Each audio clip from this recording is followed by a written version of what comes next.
Hello and welcome to the Gooner Talk, back again with you guys for another episode of the Arsenal News Show, joining you every morning at 8 a.m. UK time. Hope you're doing good. Hope you're doing well. Hope you had a fantastic start to your week. You've made it to Tuesday. Congratulations. Monday, the hardest day, is done. Although that said, it's a pretty well agreed and established thought process amongst my close group of friends, at least, that Tuesday is the worst day of the week. Don't ask me why. Don't question me. It just is. Tuesday is the worst day of the week. It's just the way that it goes. Maybe it's including the fact that Monday was a day off for me. Maybe that helps and that influences things. And potentially it's because it's the day that you can go back and gloat about Arsenal, other than the fact that Arsenal had nothing to really gloat about besides the fact that Liverpool and Spurs lost. But I'm not putting across the best argument for this, I'm going to be honest. But I just think that Tuesday is a horrible way. You just starting the week, you've got a whole attitude, you're rested, you're recovered on a Monday.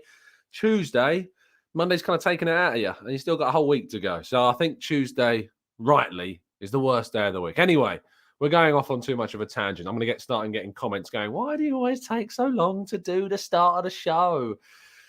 I'm making it longer for you. Good morning, everybody in the chat box. Jose, good morning to you. Kaiser, Paul, Stephen, Matt G, good morning. Temmie, Steve Stone, Olu, Skynet, good morning to you. I'm sure Skynet must be some kind of evil corporation in a video game. It must be. Titus, good morning to you. To Carl, Anthony, Christopher, runs with cows and Lynn. Good morning, everybody. That sounded like I'm saying Lynn runs with cows. They are separate accounts, I promise you, but it's a funny sentence. It's a very funny sentence indeed.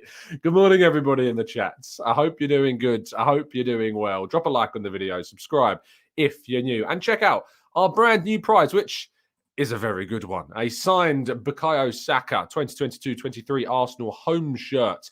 You can get involved with this prize. 99 tickets available. At the moment, for 12 hours, you can even get a good price, an early bird 12-hour price. Link in the description, £3.16. It will be going up, of course, after that 12-hour period that has already begun. So there's not 12 hours left. There's only a certain period of time left. So do not miss out on your chance to get involved. This one, I expect, probably will go pretty darn quickly. So there you go. Make sure that you do get involved indeed. Our first story of the day, Matt Smith scored in the 84th minute in Arsenal's under-21 2-1. Ironic scoreline, considering the level of players that are playing. 2-1 against Leicester. Another goal from Keon Edwards opened the scoring before Arsenal were pegged back, and Matt Smith had to score a penalty in the 84th minute. Really another good win for the Arsenal 21s. We will be doing a loan roundup at some point, and or certainly this week, another youth update, hopefully, will be also coming during the World Cup period. I thought I'd save that kind of overall look at the youth system when the World Cup does start. Unai Emery is set to take over as Aston Villa's head coach, making his return to the Premier League after he left in 2019 after Arsenal moved on to Mikel Arteta. Well, it took a little bit of time before ultimately we moved on from Unai Emery. It took a few weeks, but Unai Emery will return. I do hope he does well. Obviously, I hope he starts taking points off of our rivals. I think that Arsenal have enough to beat an Unai Emery Villa, but we can get our revenge from Villarreal, where he obviously previously managed, going from one Villa to another, if you like. But yeah, I'm interested to see. I think he's got unfinished business in the Premier League. I think that's probably fair to say. And I think that Unai Emery has always been a good coach. I just think he's more suited to certain teams than others. I don't think he was very well suited to Arsenal. And what I would say is that I think that he's very much more suited to teams that are looking to try and push that top level, which Aston Villa have said that they're going to try and do for a long, long time. It is ironic. There's always been this narrative around Aston Villa that they've been a team that want to look to Arsenal and try to overtake Arsenal. And they've always seen Arsenal as a bit of not a lion, what's the word I'm looking for? Kind of a gazelle that's escaped from the pack at one point that they thought they could overtake. Certainly, we have become near leaders of that pack. We're leaders this season, at least. And Aston Villa will be looking to try and overturn somebody else instead. Can Unai Emery do it? We'll have to wait and see. I think it's a great opportunity for him in the Premier League. Yes, Charlie Patino. I don't know what I was doing with my PowerPoint then. Charlie Patino is having a fantastic time on loan with Blackpool. Scored and assisted last weekend in the derby game against Preston, and has been liking some funny tweets. Isn't usually what I would include in the news stories, but I thought this was great and wholesome. Sam Curry on Twitter at Samuel_P_Curry said, "Dear Arsenal, Charlie Patino is terrible at football, and it wouldn't be fair if we returned him to you, so it's probably best we look after him until we deem him good enough to return. I imagine that'll be around 14 years. Kind regards, all at Blackpool FC." Very, very satirical and funny. I appreciate that greatly, and I think that there's absolutely no chance that you're going to keep him, Sam. I'm sorry. But Charlie liked the tweet, which I found amusing. He's been fantastic. And I can tell you that we'll be talking a lot more about Charlie Patino in our Loan Watch, which will be out today at 6 p.m. So join me and Ben from the Marseille View Live. We'll also have plenty of updates from people who are in the know around Blackpool and Rotherham for Norton Cuffey. We'll also be doing a deeper dive into Austin Trusty and how he's been getting on at Birmingham, which has been very, very good. We've also got updates on following Balogun, who scored his 7th goal of the Liga season. Nuno Tavares, of course, with Ben, talking a lot about those two. Nicola Pepe featuring, and an update on all of the appearances, goals, assists, clean sheets, etc. of Arsenal's loanees this season. The most comprehensive Arsenal Loan Watch on the platform. So please, if you haven't already subscribed, make sure you do turn those notifications on for your monthly updates as to how our loanees are getting on. Certainly worth subscribing for. It's a very, very good, I think, anyway, update and show into keeping you up to date with everything that's going on in the world of Arsenal's loanees.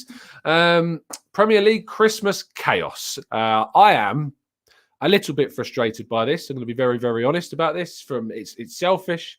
I say it's selfish. I will obviously what I assume to be going to the Brighton game on New Year's Eve. It has been selected as one of the games that will be televised. The frustration about this game being on New Year's Eve is that it's at 5:30 p.m. So for those of you that live near and around London, it takes around 2 and a bit hours to get down to Brighton. So you will be getting home with about 2 hours or so left, most likely, of the New Year's Eve festivities.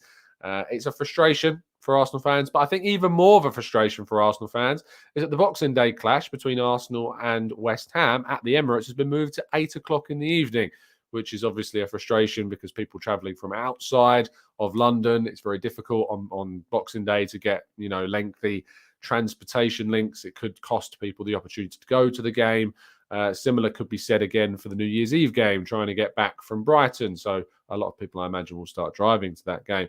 Arsenal will then play Newcastle in the Emirates on January 3rd at 8 o'clock again. So it was initially that we would have had to play Newcastle on the 2nd and playing I think it was Brighton on New Year's Eve, which would have been just 2 days and not even time for one training session. This does give us an extra day before we play against Newcastle, which is much better. But there is a chaotic situation with travel and fans having to go to games. Really frustrating, to be honest. But we'll wait and see. Hopefully things can change. Hopefully things won't change, but hopefully everything sorts itself out and people get down to the games and back in a timely and hurried fashion so that they can see their families at really important times of the year. Ethan Nwaneri has been called up alongside Miles Lewis-Skelly to the England under-17s squad. They will play against Lithuania, Georgia and Israel, and with the under-17s championship qualifiers underway. It's a great opportunity for, once again, Ethan Nwaneri to show exactly what he's capable of. He's a player that has been on the bench with the under-21s. He's been coming off the bench as well from the 21s, and you will all recognise him from, obviously, his substitute appearance in the Premier League against Brentford earlier this year, in which Mikel Arteta received mixed backlash for his decision to play the, at the time, 15-year-old and becoming the youngest player to ever put on a shirt in the Premier League. Lots of pressure on this guy, lots of expectation, all brought about by that small appearance in the Premier League. But a call up to the under-17, in the England setup. Great news for him. Great opportunity. Hopefully, he can do some good stuff there and make a name for himself even more. And Miles Lewis-Skelly, who you should also be certainly aware of and aware what he's been doing in the midfield for the Arsenal youth sides. And finally, Gabriel Jesus has come out to speak to the media. He spoke to the media after the game against Southampton.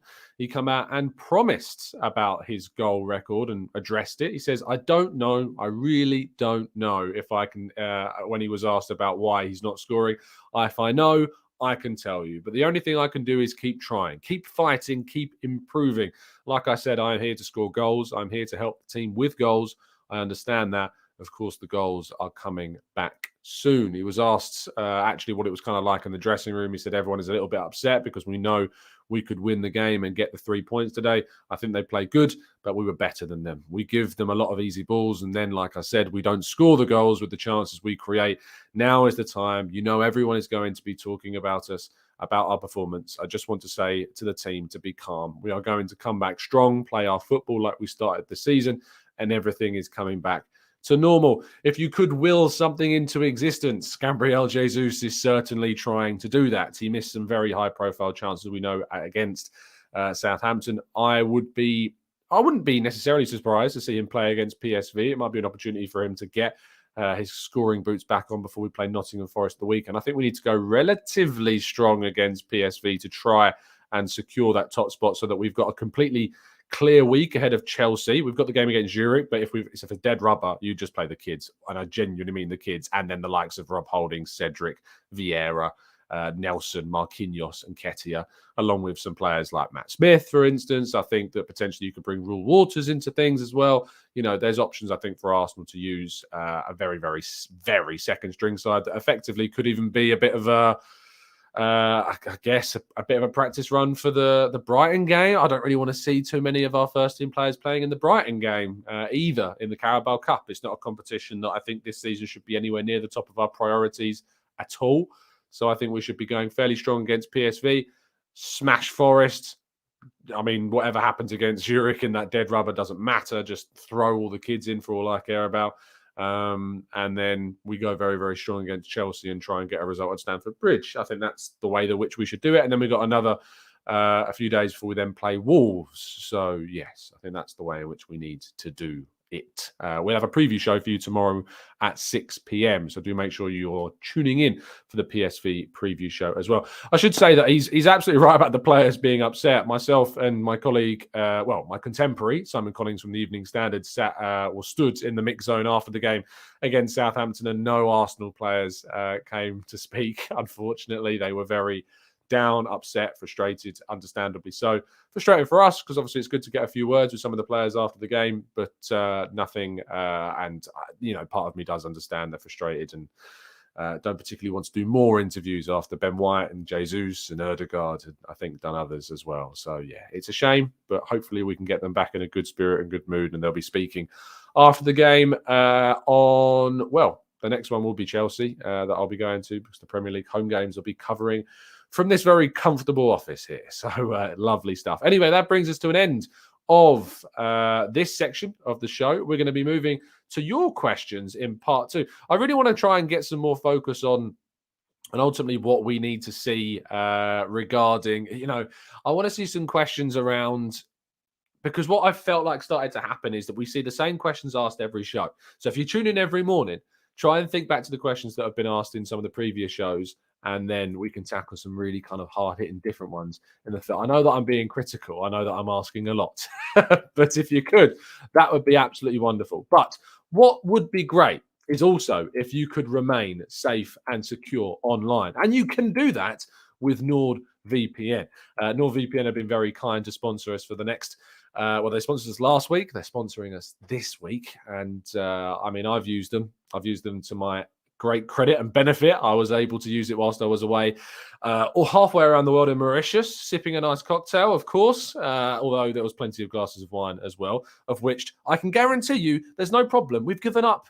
The alcohol has been given up now, not because I have a problem, despite some people in the chat box and the comment section trying to play out that clearly is the case. It's not. It's not, I swear, but NordVPN has been great in helping me deal with my needs in terms of surfing the net, of keeping safe and secure online. I was able to change my geolocation over to the UK despite being in Mauritius and watch the Arsenal-Brentford game on my typical broadcasting app that otherwise wouldn't have been available. It also enabled me to watch absolutely no reality TV shows at all, wink, wink, that aren't available while abroad. It also enabled me to definitely not watch those as well, which was great because my other usual apps like All 4, etc. weren't working. You know, as soon as I said the word All 4, it definitely told everybody what kind of reality TV shows I'm watching. But it was great for that. But you can get a great deal, plenty of discount, 4 months free as well, which is mad. So go to nordvpn.com/Gooner to find out all the latest information, all the details of this. And if you don't like it, you can also get a 30-day money-back guarantee. Who can say any fairer than that? Anyway, let's move to part 2 and your questions right after this.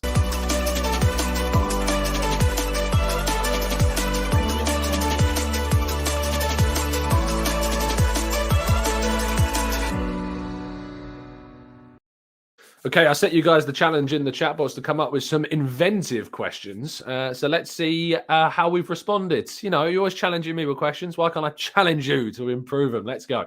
Manu says, how likely is Arteta to genuinely see the Zurich game as a dead rubber? Personally, would love to see 11 new hungry players in that game, but Mikel seems to love his consistency.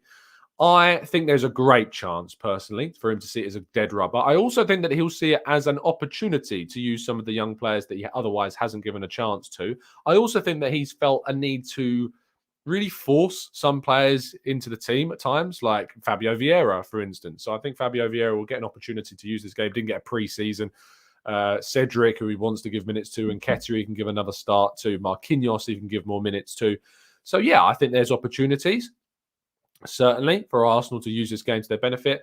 I would love to see 11 players that obviously are in need of minutes. I don't really particularly want to see players that aren't ever having a future at Arsenal, potentially like Reiss Nelson. I think for the short term, Cedric can be beneficial. That's why he's in there, the same as Holding. I'm not sure I want to see Nelson. I think I'd rather see one of the youth players give an opportunity. Maybe Nwaneri comes back in. Maybe we give opportunities to Kyle Edwards. Maybe Maldini Zakuri comes in defence. I'd love to see some opportunities given to those players. I'm not sure if Lino Souza can be involved. I think there was something wrong with, or something going on behind the scenes that meant he wasn't registered. But I'd love to see some opportunities for players like that. Amario Koja-Dubry is another one to keep an eye on as well. I think there's a great chance for some of those players. Joel Idaho, if he's available, and an option too. Matt G says, do you think our current league position will have an impact on who we can attract in the January window? Yes, I do. I think that it will absolutely have an impact. Carl says, would you rather, and that's a positive impact, by the way, would you rather we win the next 5 games guaranteed or win 9 out of the next 10, but they're random? Okay, that's interesting. What are our 5 next games? Or our next 5? I don't know why I spoke like Yoda then. PSV, Forest, Zurich, Chelsea, Brighton. I mean, 2 of those are Premier League games. 3 of them are cup games, unless you've asked the question about league games, guaranteed. Or I can win 9 of the next 10. So that includes PSV, Forest, Zurich, Chelsea, Brighton, Wolves, West Ham, Brighton, Newcastle, Spurs. Well, I think absolutely I'd rather win 9 of the next 10, to be honest. Even if it's a loss against Spurs, it means that you've beaten Chelsea. It means you've beaten Wolves. You've beaten Newcastle. So absolutely, Carl, 9 of the next 10. Clive says, what are your thoughts on Jesper Lindstrom, the Frankfurt attacking midfielder who can play in a wider position as well? The first point is I think it's very interesting that we're still being linked with this type of player because obviously we have Ødegaard, Fabio Vieira, and Emil Smith-Rowe will be returning in December for full training. It's interesting we're being linked there. I don't know how capable he is in terms of playing kind of the role that we need from a wide player that I want Arsenal to sign. I think he would be great as an option to be a supporting option to, say, Martin Ødegaard, but we already have Vieira there. And Smith-Rowe being available in the new year as well, I think means that we've got cover. I personally, if we're going to invest money in a player of that kind of price tag, which apparently is going to be upwards of 25 million quid, I'd rather see us go for a wide player who offers you something in all 3 of the forward positions rather than an attacking midfielder that can also play in a wide area like Smith-Rowe. I think it's a bit of a luxury option for us, Clive, if I'm honest. But you might tell me I'm wrong. Who knows? Let's go to James Curry, who could be a sibling of Sam Curry, who tweeted the question to Charlie Patino early on. Of course, I reckon that's a big stretch. And he says, James says, Gabriel Jesus contributes a massive work rate across the pitch, but does this sometimes leave him physically short for those killer moments in front of goal, like that run from the halfway line? I think the problem with that run from the halfway line was the 2 touches that he took along that pathway. I don't think that's tiredness. I just think he made a mistake. And I think sometimes we don't use those words enough, especially with strikers. I think he just made a mistake with his 2 touches. They weren't good enough, especially the first one. It really kind of caught him and it hit him in the wrong direction. And he then needed to correct it himself. I think I was listening to the vision in which, and I'm sorry, Clive, if it was you, but I'm pretty sure it was Tim that was saying it, that he needed to commit with his left foot. I absolutely agree. If he hit it that direction, he needs to go with his left foot. And ultimately, his indecision cost him in that run. So I'm not sure he's physically short. I think he's great. I think it was James Nicholas on the Arscast Extra that was saying that maybe he's not 100%. I'm not sure if that's the case. I feel like as though he should be still completely match fit. Maybe he's tired. It's difficult to really kind of get a grasp around that. Jabu says, definitely prefer this type of advert. Killed it, Tom. Congratulations. There we go. Much better than just the clip that I played. Bulgarian Gooner says, do you feel confident that officiating will improve under the tenure of Howard Webb? No, that's the answer. I'm not confident at all. Ben Farrar says, would you make Milinkovic-Savic in the next window? Not sure he's a priority, but he'd be tough to turn down if you could get him. Oh, absolutely. I think if you can get a midfielder of his level of power and ability, you're giving Granit Xhaka a competition as well. I think you're giving us lots of new options in that area, the left 8. I'm not sure that Jesper Lindstrom can play left 8 the way that I want a player like Milinkovic-Savic could play. I think he'd be a great investment for the team.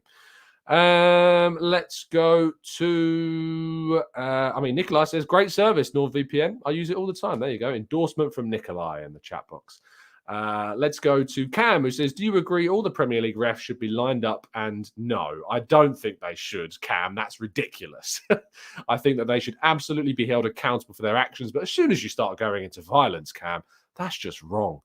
Let's get our heads screwed on a little bit more tightly. Ronald says, going by Patino's play with Blackpool, where do you see him playing for Arsenal in the future?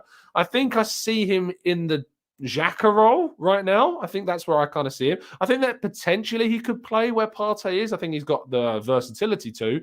I think he could play with Xhaka. I think he could play with Partey. I think that versatility is going to be a benefit to Arsenal. I think he could spell the end for Sambi Lokonga. Now, I like Sambi Lokonga, but I think when you've got a player like Patino coming through, one that's homegrown, two that's showing a really good level, both forwards and backwards in midfield, if you're Sambi Lokonga and seeing that come through, I think you've got a reason to be worried. And that's good for Arsenal. You know, despite the fact I like Lokonga, I think that there's a reason why he should be worried, and that's good for us.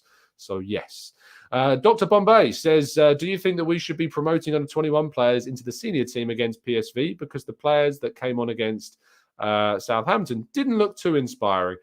As I've said, I think that we need to go relatively strong against PSV, wrap up that group top spot and move forwards to a dead rubber against Zurich. That is what I would do.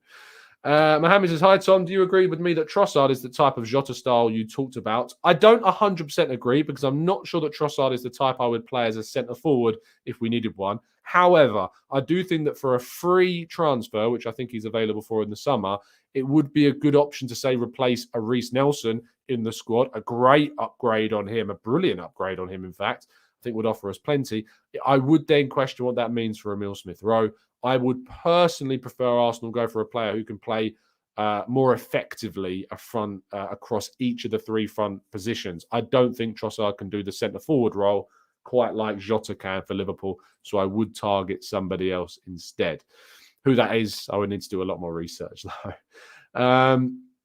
JDB says, Tom, let's kill the PSV game off. Granted, we'll be possibly fatigued for Forest, but that will give us the first 11 a full rest for the Chelsea game and no risking them against Zurich in case we draw. Absolutely. Condine says, have you looked into Enzo Lafay? I think he would be a fantastic signing. I have looked a little bit into him. I can't say I've gone in depth for his time at Lorient at all, but he's impressed. The likes of Ben, who I know from the Marseille View has been watching more French football than me, and other French football commentators, he's impressed them a lot. So it was a good shout, certainly. Clive, I'm sorry. It was Clive that said it about the left-footedness. I can only apologise. You speak so many words of wisdom that I just can't quite keep up with all of them, and I gave Tim some credit for them. And to be fair, I thought Tim was great, and I agree with Elliot, mate. He's coming for you in terms of analysis. He's coming for you, mate. You got to keep looking over your shoulder, like Sambi Lakonga looking at Charlie Patino. Let's scroll down a little bit more. Good morning, David. About the refs, would it be such a crazy idea to have challenges introduced? Each manager would have an orange card. If failed, it cost them a substitution. I don't agree with the second part. I think they should do it like in tennis. I do agree with challenges. I think that's a really good option. I think that, say, a challenge system where a team gets 2 a game, 1 maybe is an introduction, but potentially going to 2. I think 3 might be too many and be used in time-wasting scenarios. But I think that the options, it should be kind of bedded in. I like the idea. I think that in that Gabriel Jesus moment, you could converse with the manager and the player. Do you think it's worthy of a check? Do you think it's worthy of it being overturned? Can we check this? I think that certainly that's something that I would be not against, is my initial instinct on that. I wouldn't be against challenges in footballing decisions at all. Clock Orange says Rafael Leao has only 6 months left on his contract. It was my understanding that AC Milan are in discussions over a new one. Who knows whether or not that's changing? Maybe it is. Maybe he will indeed run out his contract. I think we'd have to go up against the likes of Chelsea to get him. But yeah, I think that's I think that's one of those options. Leao can play, has played at striker, did it at Lille, and I think that he plays mainly on the left-hand side for Milan now. I think that would be a great potential option for Arsenal to look into. Really, really good option indeed. Clive says, I see Lindstrom as a wide right attacker, but we'll keep looking. Yeah, I've seen him play left. I've seen him more play as kind of that advanced central midfield option for Frankfurt as well. I know Kamada plays there a lot too, so they kind of interchange, I guess. I just think I'd rather see someone who's more adept at playing across the front 3 than Lindstrom, who's kind of closer to Smith Rowe. And that's why Leao, I think, would be a much better, but much more expensive, certainly if they extend his contract, option for Arsenal to go for. I think that'd be a great option for us to go for. I'm really excited if Arsenal, and I'm using more kind of words like when rather than if now, if Arsenal and when Arsenal make the Champions League for next season, I'm really excited about the caliber of player that really we could try and look to bring in the following season. I think if you look at the summer that Tottenham had, for instance, and I don't like bringing up Tottenham, to be honest, but they brought in who? Richarlison, Basuma, Longley, anyone else? Perisic. I'm trying to think if anyone brought anyone else in on a permanent. I think that might have even been it. Maybe some younger players that I've forgotten about. But that's not a Champions League window. Like, that is a waste. Like, if your Spurs and your Champions League kind of credentials are a bit up and down in terms of how often you're getting into the Champions League, what they did in that window, if I was a Spurs fan, Jed Spence is another one, thank you, Adam, I'd be fuming. I'd look at that window and I would be fuming. I wouldn't trade our window for theirs. Certainly would have traded Jesus for Richarlison. Yes, they added more players than we did, but I think that what we've done is certainly impressive without Champions League football.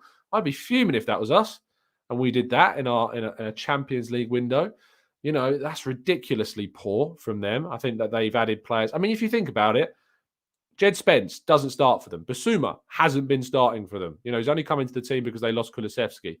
Perisic sometimes start for them. But to be honest, I'm a bigger fan of Sessegnon on that left-hand side. I don't like being a fan of Spurs players, but I rate the guy. I like him, other than the shirt he wears. Longley. I mean, that's a poor signing. I mean, to be fair, he's only got to get over Ben Davies, in fairness. But on loan, Longley, who was awful at Barcelona, really did fall away after he joined from Sevilla. Should have stayed with Sevilla for longer. Potentially got a bigger move later on because he was all right there after coming in from, I want to say, it wasn't Bordeaux. It was somewhere. Was it Reims? Maybe somewhere like that. But yeah, their window was shocking. Richarlison doesn't start for them, even though they spent 60 million on it. And I know that's the kind of signing I've been talking about in terms of can start in all the attacking positions. But 60 million? 60 million. That's mad for Richarlison. I'm sorry, but it is. So, yeah, if I was them, I'd be fuming at what a waste of a window that was. I'm excited about what Arsenal could do in a Champions League backed window. I really am.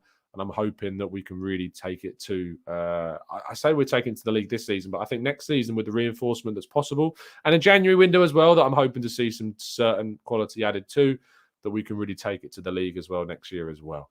Anyway, we're going to wrap things up there. Thank you so much, guys, for tuning in. Do drop a like on the video. Do subscribe if you're new. Do set your alarms for a little bit later on this afternoon. 6 p.m., of course, was when we will be doing our loan watch. I'll be joined by Ben from the Marseille View to have a chat about Nuno Tavares and Balogun. We'll also be getting updates on the likes of Charlie Patino, Brooke Norton-Cuffy, and hopefully Austin Trusty as well. Plenty of other updates on all the other Arsenal players that have been out on loan, giving you their latest statistics.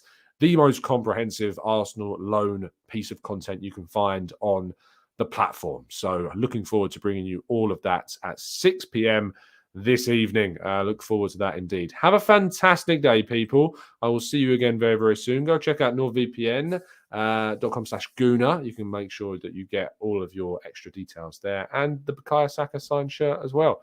Lots of exciting things going on in the world of Arsenal, and a game to talk about on Thursday. I'll see you live at 10 a.m. as well, of course, on the Arsenal Way. And I was live yesterday evening on the Arsenal Lounge at 8 p.m.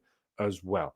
So lots to talk about. I'm waffling now, which is obviously a sign that I need to wrap this one up. So I'll see you soon. Have a great day. And as always, I'll be Arsenal.